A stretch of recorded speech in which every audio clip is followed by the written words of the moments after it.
ব্রহ্মা চতুর্বদন আমরা সবাই জানি কম বেশি, কিন্তু না, ব্রহ্মার 5টি বদন ছিল, ওই 4টি বদনের উপরে 5টি আরেকটি বদন ছিল।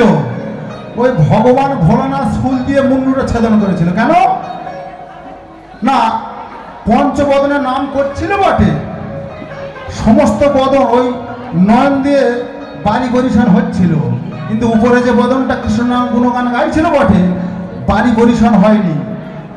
যে কৃষ্ণ নাম বলতে বলতে বদনে বলতে বলতে নয়নে বাড়ি পরিশান হয় না, সে মাথা, সে মুন্ডু, সে বদন রাখার দরকার নেই।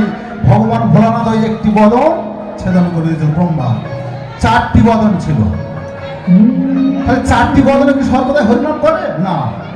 শাস্ত্র বলছে কি, প্রথম বদনে প্রথম অধ্যায়ন, দ্বিতীয় সৃষ্টির সৃজন, তৃতীয়তে হুতা সঞ্চলে, চতুর্থ বদনে রাধা কৃষ্ণ বলে। ব্রহ্মা 4টি বদনে হরিনাম করে না, বা 4টি বদনে আগুনও জ্বলে না। প্রথম বদনে ধ্যান করে, দ্বিতীয় বদনে সৃষ্টির সৃজন, তৃতীয়তে হুতাসন মানে আগুন জ্বলে, আর চতুর্থ বদনে রাধা কৃষ্ণ বলে। নিতাই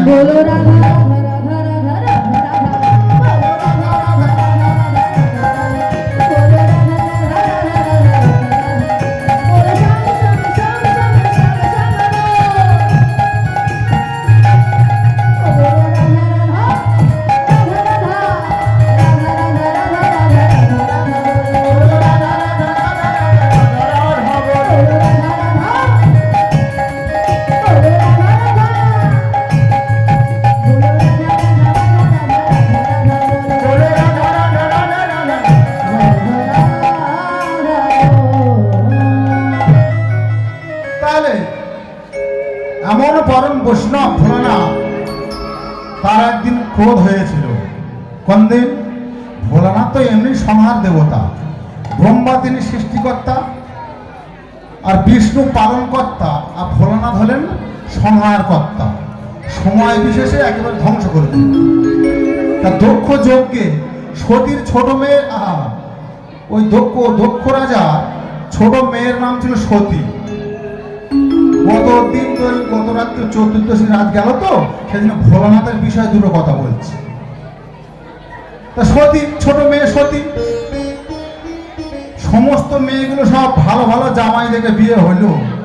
চন্দ্র দেবতা শুধু 27টা মেয়ে, মানে ওই দক্ষ রাজা কত হাজার যে মেয়ে, বাবা সর্বনাশ। ওই চন্দ্র দেবতা শুধু 27টি বিয়ে করেছিল, কশ্যপমণি 13টি। আর সবথেকে ছোট মেয়ে সতী, ওই ভোলানাথ ভিখারি ছিল, তো জমি জায়গা ঘর বাড়ি ছিল না বলে বেঁধে রাজি হল, জামাই পছন্দ করে।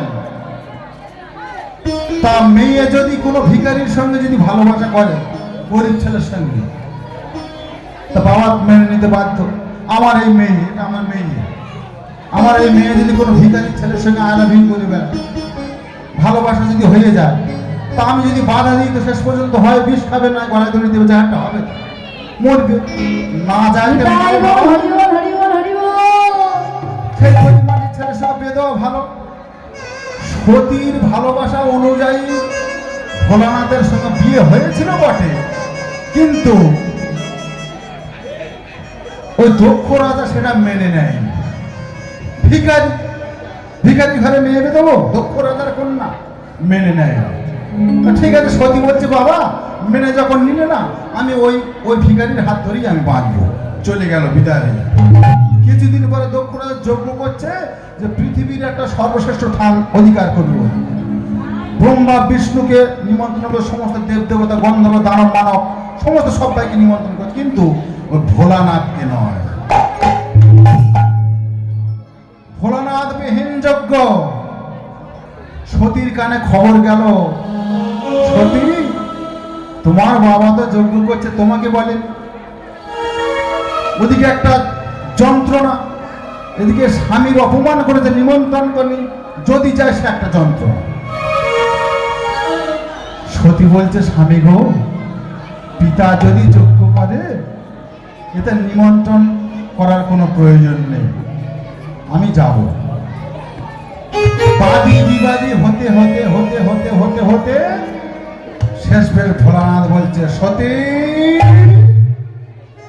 শোনো, তুমি যদি যজ্ঞে যাবে, এই হয়তো তোমার শেষ যাওয়া। সঙ্গে সঙ্গে সত্যদেব, প্রভু তুমি কি বলছো প্রভু? পিতা যজ্ঞ করছে, কন্যা যাবে না? স্বামীর কাছ থেকে কোন রকম বিদায় নিয়ে যজ্ঞে গিয়েছিল, প্রতিনিন্দা সহ্য করতে পারেনি বলে দেহত্যাগ করেছিল। আর সেই মুহূর্তে ভোলানাথ ও নন্দী ভৃঙ্গি, হ্যাঁ বীরবাহু, সমস্ত সব ওই যে ভূত প্রেত সঙ্গের সাথে নিয়ে ভোলানাথ গিয়ে দক্ষ যজ্ঞ ধ্বংস করে দিয়েছিল। দক্ষের মুন্ডু কেটে ছাগলের মুন্ডু দিয়ে দিয়ে, কেন না ভোলানাথ বিহীন যজ্ঞ। তুমি যে ভোলানাথ বিহীন যজ্ঞ করতে চলেছিলে, যজ্ঞ করেছিলে, যে যজ্ঞে ভোলানাথ থাকে না, তুমি সেটা ছাগলের মতো কর্ম করেছো। ছাগলের মুন্ডু জুড়ে দিয়েছিল দক্ষ রাজার মস্তকে। হ্যাঁ, যাই হোক, তাহলে সতী দেহত্যাগ করলো, ভোলানাথের আর কেউ নেই। ওই নন্দী ভিড়িঙ্গি নিয়ে ওই তপস্যায় একে তো ধ্যানমগ্ন মানুষ বসে থাকে, আর মাঝে মাঝে দুটো বিন্দুতে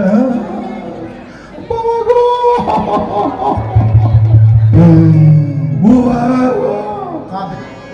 ভোলানাথ মাঝে মাঝে ধ্যান, নারদ মুনি মাঝে মাঝে গিয়ে সুরসুরি দেয়, বাবা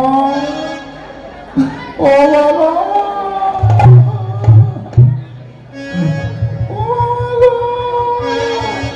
কাঁদে। ভোলানাথ বলে কি হয়েছে? না মামি এনে দিতে, মামি না থাকায় আমি মামার বাড়ি তোর একেবারে বন্ধ করে দিয়েছি। সতীর মতো স্ত্রী যার মারা যায়, সে আবার বিয়ে করে? চলে যায়, দূর হয়, সামনে থেকে দূর হয়। বারে বারে তাড়িয়ে দেয়, শ্বশুর দেয়, বারে বারে গিয়ে না। আমার 50 বছর বয়স হয়ে গেছে বাবা, খোলে খোলে অনেক বয়স হয়ে গেছে।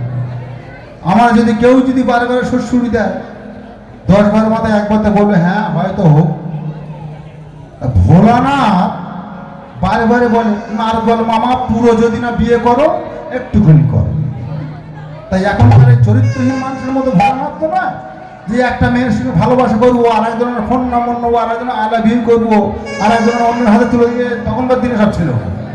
ভোলানাথ জানে বিয়ে যখন করবো তো একেবারে বিয়ে করবো, আর বিয়ের আবার একটুখানি কি আছে, ঠিক তোর মেয়ে দেখ, তুই দেখ। নারদ বলে মামা মেয়ে আমার দেখা আছে। কোথায়? ওই গিরিরাজার কন্যা গৌরী, মেয়ে আমার অনেকদিন আগে থেকে দেখা আছে, তুমি আমার মারবে বলে আমি কিছু বলি। ঠিক আছে, এখন ভোলানাথ যখন রাজি হয়ে গেছে, মনে চিন্তা করছে মামা এই বয়সে তুমি ফের বিয়ে করবে, মনে মনে চিন্তা করছে তোমার ধামা, ওই ধামা না, ওই ধামা আমি ভেঙে দেবো, বাজারে ভেঙে দেবো। তুমি কিরাম ভোলানাথ হয়েছে, তোমার আমি দেখিয়ে ছাড়বো। বিয়ে করবে, ঠিক আছে, আমি তো ঘটক। এখন বিয়ের দিন ধান ঠিক হয়ে গেছে, বিয়ের দিন ধান ঠিক হয়ে গেছে। গিরিরাজার বাড়ি গিয়েছে, দাদু তুমি তো আমার দাদু হবে। কেন না, এরকম সব কিছু কথাবার্তা সেটেল হয়ে গেছে, মামার সঙ্গে যখন তোমার মেয়ের বিয়ে হবে, তাহলে তুমি আমার দাদু হবে। ঠিক আছে, তা তো দিদার কাছে যা। দিদার কাছে গিয়ে বলছে, দিদা দাদু রাজি, সবাই রাজি, মামাও রাজি, সবাই রাজি, কিন্তু একটা কথা বলি শোনো, আমাদের ওখানকার একটা নিয়ম আছে বিয়ে। কি নিয়ম? না, বিয়ের নিয়ম হচ্ছে মেয়ের যদি ভালো করে সংসার চাও, সুখের করতে চাও, মেয়ের সংসার সুখের করতে গেলে তোমাকে জামাই যেদিন বিয়ে করতে আসবে, ওই বরণ ডালাতে 10খানা ঈশান মূলে শিকড় রাখতে হবে। ওই গন্ধ যদি তোমার জামার নাকে বা তোমার কন্যার নাকে যায়, উভয়ের সংসার খুব ভালো জমে উঠবে। তা